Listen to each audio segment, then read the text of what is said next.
오늘은 좀 어떠셨어요? 이제 가을이 쑥 들어오네요. 고단했던 하루 자지금 잠자리 들기 전에 먼저 조용히 하나님과 교제하는 정식 기도를 드리십시다.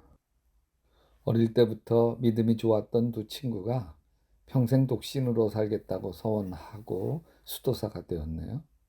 어느 날 이 젊은 수도사 둘이 어디를 가는데 비가 억수로같이 쏟아지더니 징검다리가 놓인 냇물이 갑자기 불기 시작해요. 마침 한 처녀가 냇물을 건너지 못하고 발만 동동동동 구르고 있었는데 온몸에 비가 흠뻑 젖어 알몸이 드러난 듯 했어요. 젊은 수도사 하나가 이 처녀에게 등에 업히라고 하고는 물살이 거세진 냇물을 간신히 건넜습니다. 처녀는 몇 번이고 인사를 하고는 마을로 들어갔고 두 젊은 수도사는 갈 길을 갔습니다. 근데 한 수도사가 자꾸 말을 건넵니다. 처녀를 등에 업어보니 기분이 어때? 처녀를 업고 강물을 건넜던 그 수도사는 할 말이 없었습니다. 자꾸 대답이 없자 더 물어요. 처녀가 참 곱던데 좀 이상하지 않았어? 고주알 매주알 자꾸 말을 겁니다. 자꾸 그 처녀가 생각나서 기도할 수는 있겠나? 그러자 처녀를 업어서 냇물을 건넜던 수도사가 한마디 합니다. 나는 냇물을 건넌 후에 그 처녀를 내려놓았는데 자네는 아직도 그 처녀를 업고 있나? 이제 그만 그 처녀 내려놓게나. 여러분, 몸에서 내려놓는 건 쉬워요. 근데 마음에서 내려놓는 게 그게 잘 안 돼요. 기구한 인생을 살게 될 때 난 되는 게 없어. 자신을 한탄하고 절망하는 마음이 좀처럼 마음을 떠나지 않아. 물론 좋은 환경 속에 있다면 한탄할 이유가 없어요. 그런데 가난 속에서 태어나 허구한 날 싸우시는 부모 밑에서 사랑받지 못하고 자라왔다면 마음에 새겨진 상처가 좀처럼 떠나지 않고 끈질기게 괴롭혀. 난 안 돼. 되는 게 없어. 여러분, 구약 성경의 이사야 시대에도 정말 되는 게 없는 시대였습니다. 이사야가 속한 남한국을 북이스라엘이 혼자 쳐들어오는 게 아니에요. 아람 군대와 연합해서 쳐들어옵니다. 다급해진 유다 왕은 혼자 힘으로 안 되니까 신흥제국 아시리아에게 도움을 청합니다. 아시리아가 달려와서 북이스라엘을 무찔러 줘요. 참 다행이에요. 남유다 왕국이 살아난 거예요. 근데 고양이에게 생선을 맡긴 격이에요. 이 동맹국이었던 아시리아가 더 사악해요. 북이스라엘로부터 유다를 막아주는 수준이 아니라 아예 북이스라엘을 집어삼킵니다. 그리고 남유다 왕국에는 너도 확 잡아먹을까? 아니면 너 납작 엎드리고 내게 조공을 바칠래? 위협을 합니다. 결국 유다는 비굴하게 아시리아 비유를 맞추며 살게 되고 아시리아에게 잘 보이려고 아시리아 우상을 가져다가 하나님 성전에서 제사도 드립니다. 뭐 엉망진창인 거죠. 우리나라는 되는 게 없어. 이런 절망이 먹구름처럼 드리워집니다. 영우라고 하는 남자아이가 있었습니다.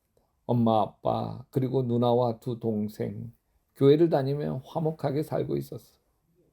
근데 초등학교 6학년, 13살 때 아버지가 갑작스러운 병으로 세상을 떠납니다. 2년 뒤 중학교 2학년, 15살에 친구들과 축구를 하다가 축구공에 얼굴을 맞은 뒤에 점점 시력이 없어지기 시작합니다. 3년 병원을 지내며 집안의 전 재산을 영우에게 다 쏟아 부었지만 오히려 눈이 완전히 멀어 퇴원하게 되었습니다. 그 충격으로 퇴원한 지 8일 만에 어머니가 돌아가시고 졸지에 누나가 소년, 소녀 가장이 되어 새 동생을 먹여 살려야 했습니다. 평화시장 봉자 공장에서 밤낮 없이 일하던 누나가 피를 토하더니 갑자기 죽었습니다. 졸지에 시각장애인이 된 영우가 소년 가장이 되어버렸습니다.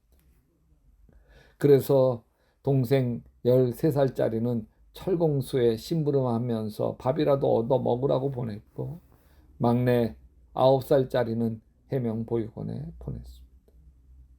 영우가 하나님께 몸부림치, 하나님, 나는 장님이 되고 아버지, 어머니, 누나도 먼저 다 데려가시고 재산은 다 날라가고 형제는 뿔뿔이 다 흩어져 버렸습니다.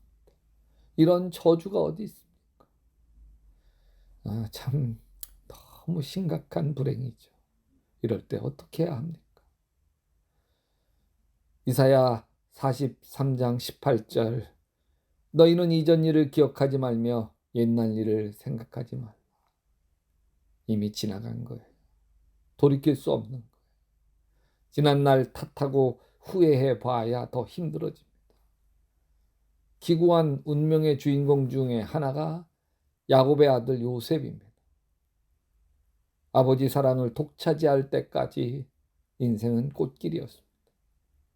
그러나 형들의 미움을 받게 되고 애굽의 노예로 팔려가면서 갑자기 인생이 내동댕이 쳐집니다. 생각하면 생각할수록 억울하고 분합니다. 자기가 아무리 미워도 그렇지 17살 어린 동생을 노예로 팔아버린 건 해도 너무한 거예요. 요셉이 자기 형들을 원망하고 복수의 칼을 갈아도 누구 하나 요셉을 나무랄 수 없습니다. 요셉은 형들을 증오할 수 있어요.